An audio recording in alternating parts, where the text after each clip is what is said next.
Here is the latest from K2 Radio News.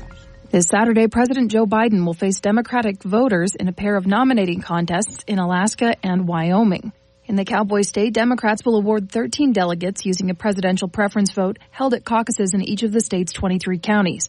7 names will appear on the ballot, but Biden is the only major candidate competing for votes.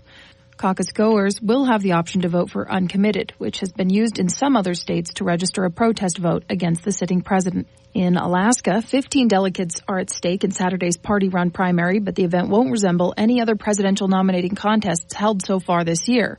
Democratic voters will convene in meetings in each of Alaska's 40 state House districts and indicate their support for Biden in a voice vote.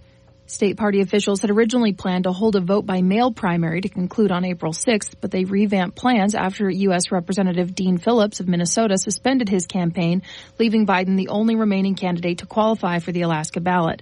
Rather than cancel the primary, as Florida and Delaware did last month, the party changed the event to a simple voice vote and pushed it back a week to coincide with the state House district caucuses.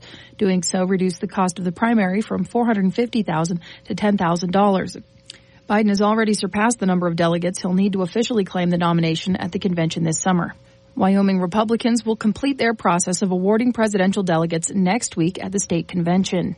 In Wyoming, Biden is the favorite in the caucuses as he faces no major challengers on the ballot. The first indication that he is winning statewide on a level consistent with the overwhelming margins seen in most other contests held this year may be sufficient to determine the statewide winners.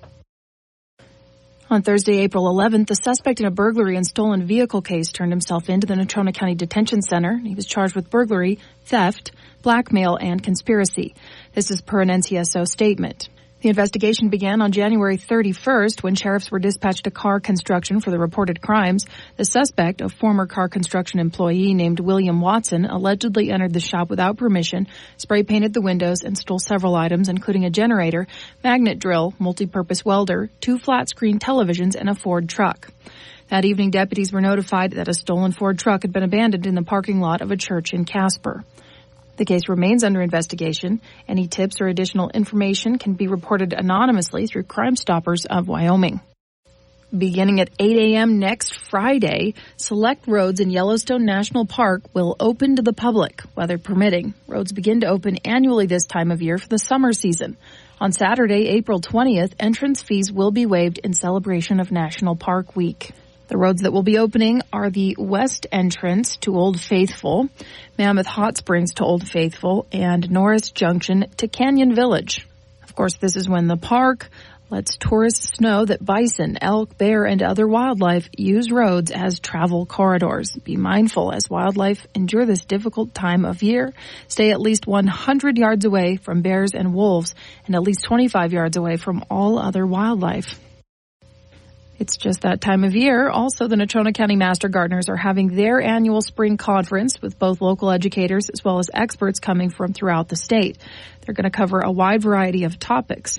Those include detecting lead in your soil, permaculture, growing vegetables, raspberry selection and production in Wyoming, and safely preserving your garden harvest. Special guests Trista Ostrom, Greta Spencer will be there to share information about the Grow a Little Extra program.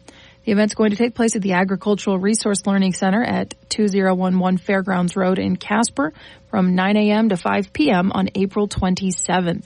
We do have a link to all the information you need if you plan to buy tickets. That's at k2radio.com. Reporting from Casper, this is Colby Fedor.